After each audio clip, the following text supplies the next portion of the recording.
I still remember the moment Mia nearly choked on her own words. She stood in the middle of the office, arms crossed, smirking as she tore into the new hire's outfit, her resume, even the way she answered the phone. "You hired her? What is this? A charity program now?" She sneered loud enough for half the floor to hear. I wanted to disappear. Mia was always loud, always arrogant, and somehow always got away with it. Most of us just stayed quiet, afraid to get on her bad side. She was one of the senior employees, the kind who talked over people in meetings and took credit for ideas that weren't hers. But that day, she went too far. She had no idea who she was talking to. That quiet girl in the simple blouse and flats, the one she kept calling clueless and a mistake, that girl was watching everything, quietly taking notes, and not just about the job. Because what Mia didn't know, what none of us knew, was that this new hire was the CEO's daughter, and she wasn't just here to learn, she was here to see who we really were. And Mia, she gave her a front row seat to the worst of it. "Hi, I'm Sarah. I work at one of the biggest marketing firms in the city, a place everyone thinks is glamorous and full of success stories. But behind the shiny glass windows and fancy titles, the office can be a tough place to survive. I'm not a boss or an executive, just a mid-level employee trying to do my job and stay out of trouble. The truth is, this company is more like high school than a professional workplace sometimes. There are cliques, gossip, and people who use power to push others around. It's like a daily battle to prove you belong." One of the loudest voices in that battlefield is Mia. She's been here for years, and almost everyone fears her sharp tongue. She's the kind of person who controls meetings by cutting others off, takes credit for group work, and never misses a chance to humiliate anyone she sees as weaker. New employees especially are her favorite targets. Then there's Mr. Daniels, the CEO. He's rarely seen around the office, mostly behind closed doors, steering the company from afar. We all respect him though. Rumors say he built this company from nothing, and his word carries weight. Me? I watch it all unfold from my little corner, often feeling too scared to speak up, even when I know something isn't right. I guess I'm just an observer, someone who wishes she could be braver but isn't sure how. That's why when the new hire arrived, and Mia started picking on her right away, I stayed quiet like everyone else. But deep down, I knew this time, things were about to change. Then Emily arrived. She was quiet from the moment she stepped into the office, carrying herself with a calm I hadn't seen before. Unlike most new hires who try to make a big impression, Emily didn't wear flashy clothes or loud accessories. She dressed simply: plain blouse, neat skirt, and sensible shoes. Nothing about her screamed, "Look at me." On her first day she barely spoke, just nodded politely when introduced. She took careful notes during meetings, and never interrupted. At first I thought she might be shy or unsure, but there was something else, an almost thoughtful stillness, like she was quietly observing everything and everyone around her. That didn't stop Mia from noticing her, though. By the end of Emily's first morning, Mia was already mocking her behind her back, and sometimes right to her face. "Is that what you're wearing to work? You look like you just walked out of a thrift store," Mia whispered loudly to a group nearby, making sure Emily could hear. When Emily politely asked a question during a meeting, Mia rolled her eyes and said, "Maybe you should learn the basics before asking." But Emily never snapped back. She never raised her voice or showed any anger. Instead she just smiled softly, like she was waiting for something to happen. Watching this, I couldn't tell if she was brave or just patient. But I knew one thing for sure: Emily wasn't going to be an easy target. Not because she fought back, but because she wasn't the person we all thought she was. At least that's what I was starting to suspect. Over the next few days, Mia's attacks didn't slow down, they got worse. She started spreading rumors, whispering to anyone who would listen that Emily was dumb, and only here because of some charity program. "She's just a pity hire," Mia said in the lunchroom one day, loud enough for half the office to hear. People laughed, but Emily didn't even flinch. Most of the co-workers stayed quiet, choosing to keep their distance from Emily. Some avoided her completely, not because they disliked her, but because they wanted to stay on Mia's good side. No one wanted to be the next target. I hated watching it happen. Every time Mia insulted Emily, I felt a knot in my stomach. but I stayed silent, too afraid to speak up or get involved. It was easier to pretend I didn't see what was happening. Then came the worst moment. We were in a team meeting, discussing an upcoming project, when Emily was asked to present a small part of the plan she had been working on. She stood up, her voice steady but soft, and began explaining. Mia interrupted, smirking. "Are you sure you understand this, Emily? Or are you just reading words without knowing what they mean?" The whole room went quiet. Emily kept going, trying not to lose her calm, but Mia kept cutting in, pointing out tiny mistakes, making snide comments about her lack of experience. Finally, Mia said something that broke the silence. "Honestly, this is embarrassing. How did you even get hired here?" Emily's face didn't show anger or tears. She just looked down for a moment,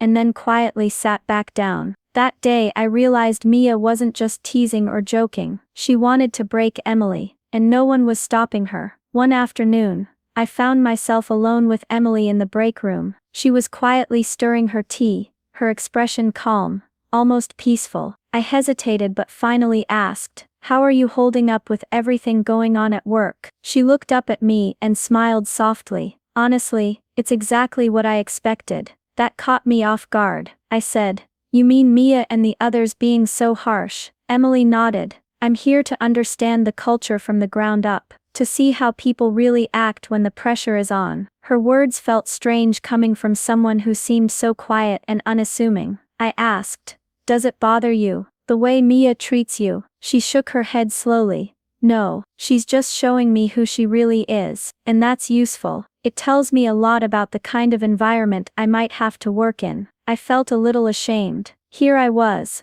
avoiding confrontation, watching as Emily endured so much, and she wasn't even upset. There was something unusual about her, something I couldn't put my finger on. She wasn't like the other interns or new hires I'd seen. There was a quiet strength beneath her calm. For the first time I wondered if Emily was more than just another junior assistant. Maybe she was waiting for the right moment. Maybe she was already playing a different game than the rest of us. And I realized I wanted to know more. As the days passed, Emily continued to surprise me. Though she stayed quiet most of the time, when she did speak up, her words carried weight. She made gentle suggestions during meetings, small ideas that somehow caught the attention of senior managers. It wasn't the usual timid chatter of a new hire. It was thoughtful, confident, and often helpful. One afternoon, I saw her walk right past the front desk and head into a restricted floor, an area only executives were allowed in.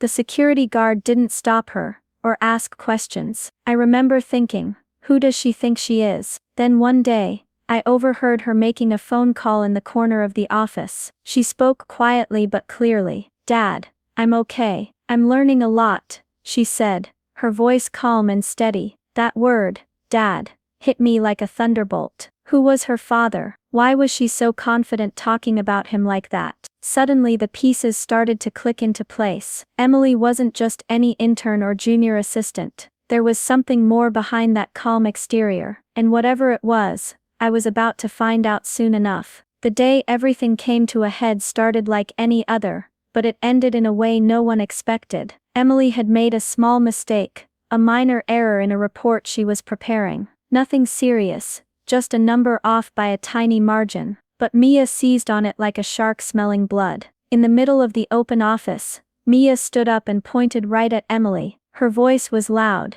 dripping with contempt. "How could you mess this up? This isn't some school project. You're a useless liability, and you're dragging the whole team down." The whole room fell into stunned silence. People stopped what they were doing and stared. Emily didn't cry. She didn't yell back. She simply nodded, as if she had expected this all along. Without a word, she turned and walked away, her steps calm but steady. For a moment no one moved. Then something inside me broke. I couldn't stay silent anymore. I took a shaky breath and said quietly, but loud enough for those nearby to hear, "It was a small mistake. We all make them sometimes. Emily's work is good, and she's learning." Heads turned, and I caught a few surprised looks, but Mia just laughed, a cold sharp sound, and said, "Please, don't defend her. You don't know what she's really about." The moment passed quickly, but the damage was done. Emily didn't need anyone to defend her. She stood strong on her own, and I realized she was playing a game far bigger than any of us imagined. And Mia, she had just made the biggest mistake of her life. That very afternoon, just as the office was settling back into its usual rhythm, an unexpected announcement came over the intercom. All employees, please gather in the main conference room immediately. Mr. Daniels, our CEO, will be addressing everyone. A hush fell over the floor. No one had seen Mr. Daniels in months, maybe even years. He was a mystery, a powerful figure whose decisions shaped the company, but who rarely made appearances in person. Whispers started spreading. Why now? What did he want? Mia's usual confidence was gone. I caught her glancing nervously toward the elevators, fidgeting with her pen. She had never met Mr. Daniels face to face, and you could tell the thought made her uneasy. Most of us were curious, but also a little scared. When the CEO shows up unannounced, it usually means big changes, or trouble. As we shuffled into the room, everyone was talking in low voices, trying to guess what was coming next, and I couldn't shake the feeling that this meeting was about to turn everything upside down. The room fell completely silent when Mr. Daniels walked in. He didn't take a seat or stand at the podium. Instead, he strode confidently straight to where Emily was sitting, and smiled at her proud and warm, like a father greeting his daughter after a long absence. "Emily," he said quietly, but so everyone could hear, "I think you've seen enough." The air grew heavy, everyone froze, you could almost hear hearts pounding. Then with steady calm, he turned to face the entire room. "For those of you who don't know," he began, his voice clear and strong, "this is my daughter." A sharp gasp echoed through the room. Mia's face drained of color, her mouth opened slightly, but no words came out. Emily simply nodded once, quietly, as if this moment had been waiting for her all along. Mr. Daniels looked around the room,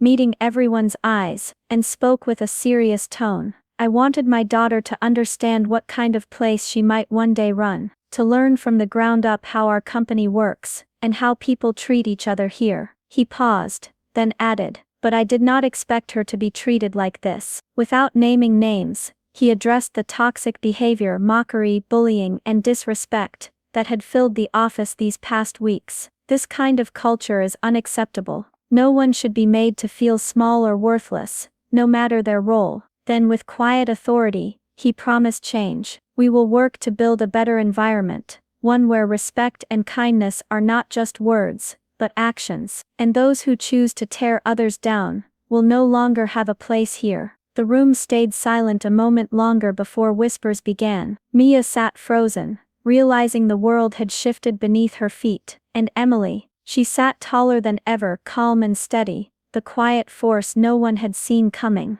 The days after the meeting felt surreal. Mia's power crumbled quickly. She was demoted and put under strict supervision. Rumors spread that she was on the verge of leaving, and sure enough, within a few weeks she quietly resigned, leaving the company in disgrace. Many of our co-workers, those who had once laughed or looked away, began approaching Emily with apologies. Some awkwardly admitted they hadn't known what to think. Others said they were sorry for how they treated her. Emily accepted their words with grace, but remained reserved, never boasting or holding grudges. She had her own path to follow now. Soon Emily started working closely with her father. She was no longer the quiet new hire. Instead, she was being prepared to take on a leadership role, a role she seemed ready for, even if the rest of us weren't. One afternoon, I caught a moment alone with her. "You were never just an intern, were you?" I asked quietly, curious about how she had managed to stay so composed through everything. She smiled softly, eyes calm and knowing. "I was always me," she said. "People just didn't bother to look deeper." That simple truth stuck with me. Emily wasn't pretending. She wasn't hiding. She was simply waiting for the right moment to be seen for who she really was. And when that moment came, she changed everything. Looking back, I realize how much I learned from watching Emily. She showed me never to underestimate quiet strength. Sometimes the loudest voices aren't the most powerful. True power can be calm, steady, and patient. I also learned that how someone treats those they see as below them tells you everything you need to know about their character. Mia's cruelty revealed more about her than any job title ever could. Emily didn't have to raise her voice or fight back with anger. She simply stayed true to herself, letting her actions speak louder than words. And in doing that, she changed everything around her. That day I saw a leader being born. And Mia, well, she taught us all how not to lead. If this story touched you or made you think twice about judging someone too quickly, please give it a like. Share your thoughts in the comments. Have you ever seen someone surprise everyone like Emily did? And don't forget to subscribe and share this video for more powerful stories just like this one.